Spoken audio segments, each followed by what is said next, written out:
Amazon App Store. It's me, JB, again, back with more WWE SuperCard. And my friends, I have a big video for you today. Yes, I'm giving you the Ultimate Survivor Guide. And when I say Ultimate Survivor Guide, Survivor's a mode that requires a lot of RNG, as in RNGesus. I praise you for giving us the luck and the precious cards. But my friends, did you know there are ways of manipulating the RNG to give you better chances of winning? And because Survivor's been around since the beginning of Season 8, this is the perfect time to give you everything you need going into Season 9, which is coming real soon. Trust me, this is going to be a video you need to watch. And I give you a guarantee that you will walk away from this video knowing one thing about WWE SuperCard and Survivor mode you didn't know before. Now, for those of you watching this, I've got something real special for all of you. Why? Well, because you can win a huge haul pack, which is a very much sought after one, for free by just making sure that one, you subscribe to the Amazon App Store, not just because of the giveaway, but because you get exclusive content from moi, yes, moi, amongst many other awesome creators. You like the video by pressing the big thumbs up button. I'm looking at it right now, it's right there, to let me know that this guide has been helpful, and comments down below because I am absolutely sure you're going to learn something new. And I want you to let me know what you learn that's new, because I'm confident that everyone's going to get something brand new from this video. If you comment that with your ID in your player profile, then you'll be in the chance of winning one of 2 huge haul packs. Let's get started by first of all shouting out the Amazon App Store, not only for sponsoring this video, but providing me and many, countless, hundreds of thousands of players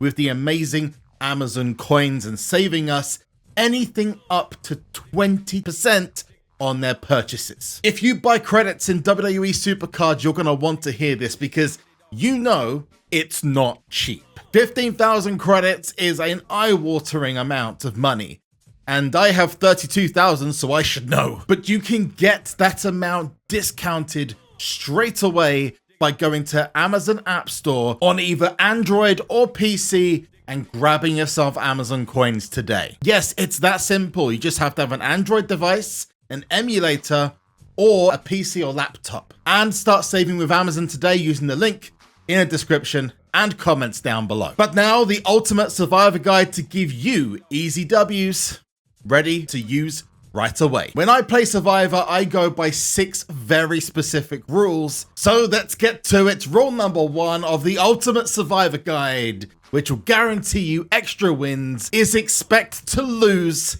a lot. Aha! Bet you didn't expect that one, did you?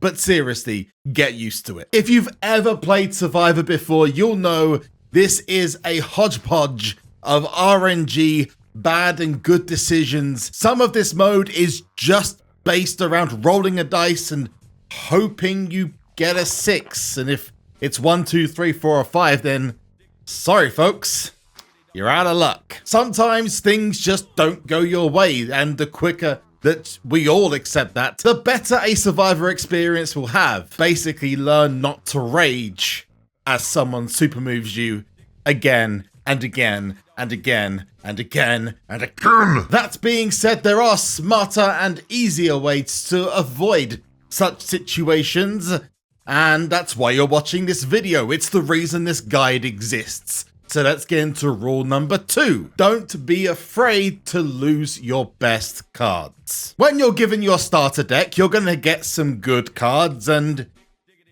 some terrible ones. To find out which cards are worse or which cards are ranked higher than others, you can actually check out this list for the best cards from Ronin tier, SummerSlam BCE, and Arcane tier. Alternatively, come to my Discord, which I'm going to link in the description and comments down below, where we have up-to-date rankings of which cards are best and which cards are naff, which is a John Cena and which is an Eric Bischoff. Listen, I like Eric Bischoff, okay? He's not a wrestler. He's a karate specialist. That is going to help you make split decisions on the fly. Sometimes in Survivor, it is best to pass on the chance the minimal chance that you're going to get yourself a pro like The Undertaker, John Cena, Becky Lynch, Chyna, Brock Lesnar, Shawn Michaels, Triple H, etc., etc. Especially in the earlier rounds. Now, why is that? It's not just rarity because it's randomly generated. No, it's because of bias. If you're a fan of a certain superstar, you're most likely a fan of the popular people, or just a fan of wrestling legends, and you see a John Cena or a Stone Cold Steve Austin, and you think, what? I want to keep that guy because I want a pro of him and I want to play with him, and he's a really good card. But the likelihood is you're not going to get that card from a random person. You're likely to get rid of the likes of Doudrop, Nikki ASH, Nikita Lyons, Saray, and then you got to go over to the other side for the men, and you got Tyler Bate, Trent Seven, The Miz, maybe Tony D'Angelo, people they may not know or just don't have great stats in the game. And that is where you're going to pick up the scraps, which are going to allow you to get not just pros, but fortifies really easy. If you're looking to pro your stronger cards, then I would recommend waiting until you get to the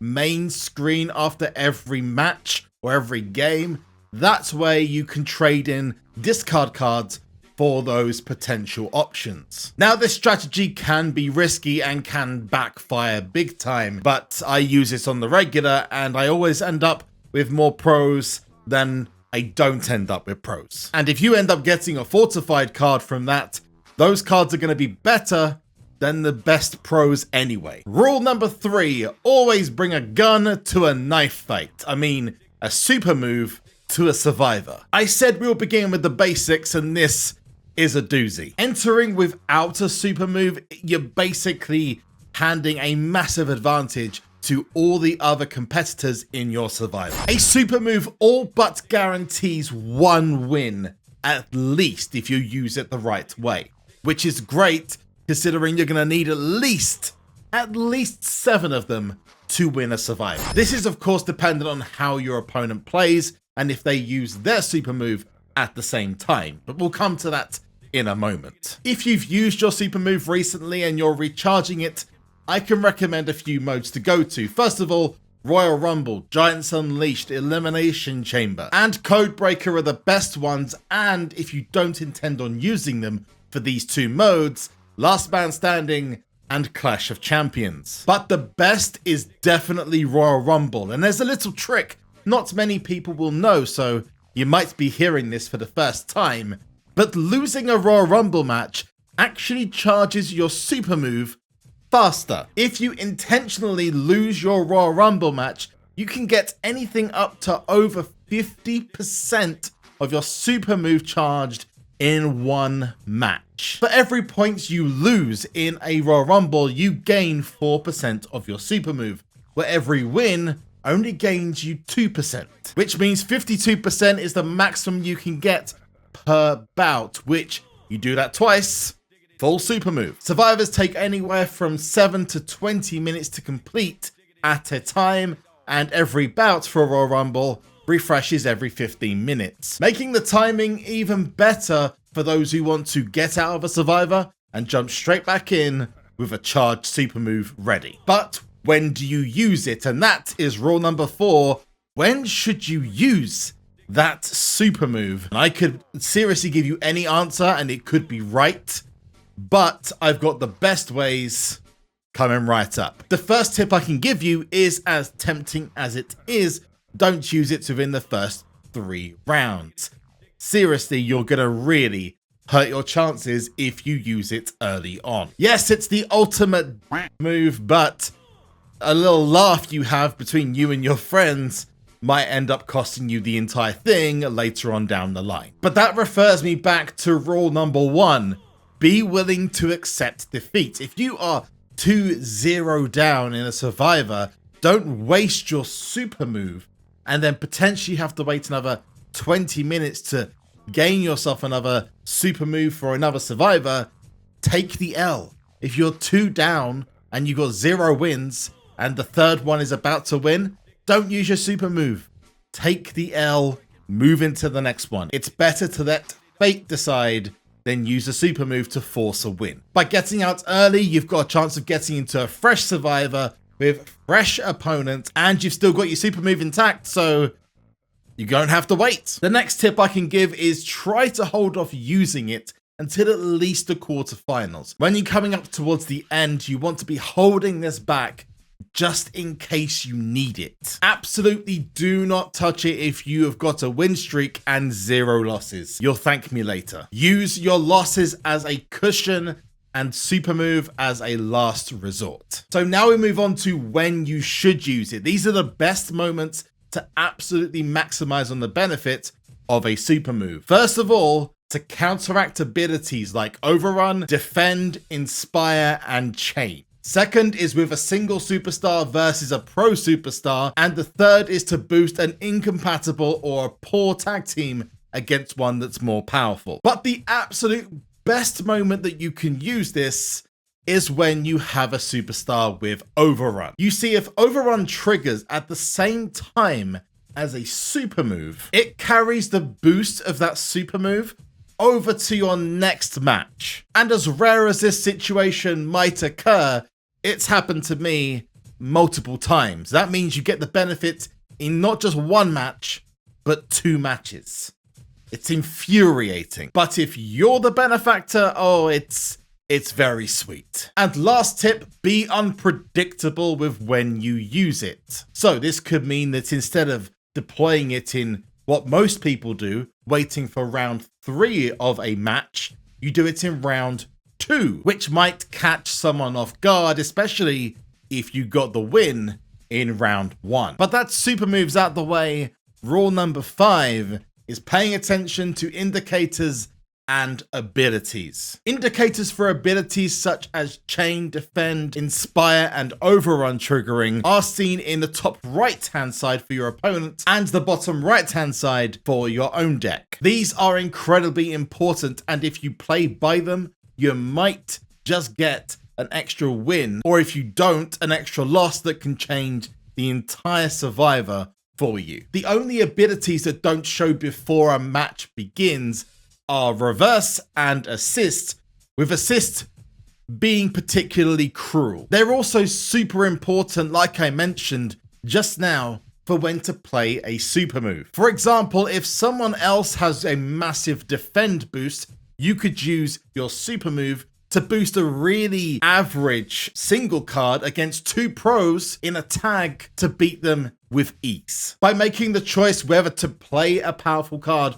or not to play a powerful card, depending on what abilities have been triggered, you could avoid wasting cards or holding your best cards back for use at a later time. It's also worth considering using certain cards in your deck dependent on what abilities they have. For example, using an ability which is an Inspire or Defend as a discard card effectively, hoping that if it triggers an Inspire or Defend, your next match would be a guaranteed win. Or if you've got one pro that has Assist and one pro that has Reversal, you might decide to use the Assist card, because if it triggers Assist, you will end up winning against whatever card the person throws out. But again, this is risky, so you may end up doing this only to fall flat on your face. RNG is not always on your side, that's for sure. And the final rule is choosing your deck. Now this one I could have split into different rules individually,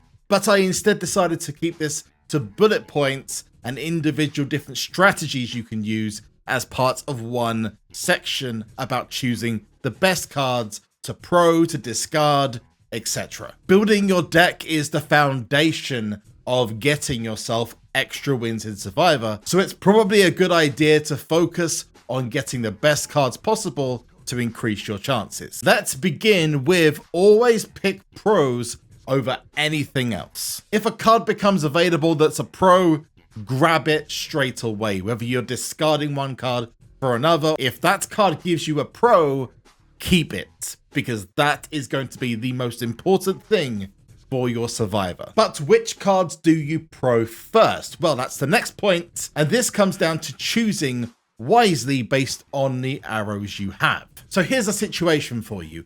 I've got 2 Big E's ready to pro, but I also have 2 Santos Escobars ready to pro as well. My final card is a Xavier Woods. In this situation, you would think, let's go with the better card. Let's go with Big E. But wrong. No, you want to go for Santos Escobar. Why?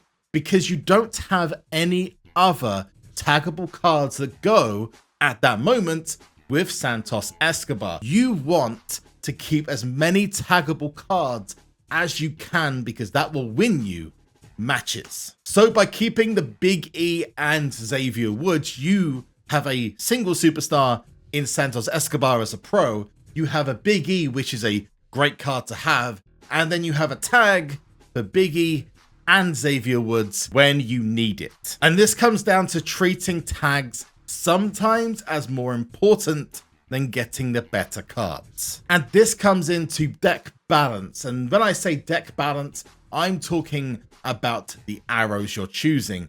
You may have the chance to have an Asuka in your deck, but you've already got 3 down arrows and none of them are Asuka. You need an up arrow for that tag. So in a situation where you could choose Asuka, a down arrow, or Carmella, an up arrow, my suggestion is to keep or pick the Carmella because then you've got a compatible tag. Taking the Asuka might be a blessing in disguise, but more than likely it's going to cause more problems with less compatible cards waiting to tag. Next up is stay away from fortifying multiple pros until the latter stages. I've had this situation where I've had 4 Grayson Wallers and I've split them into 2 pros.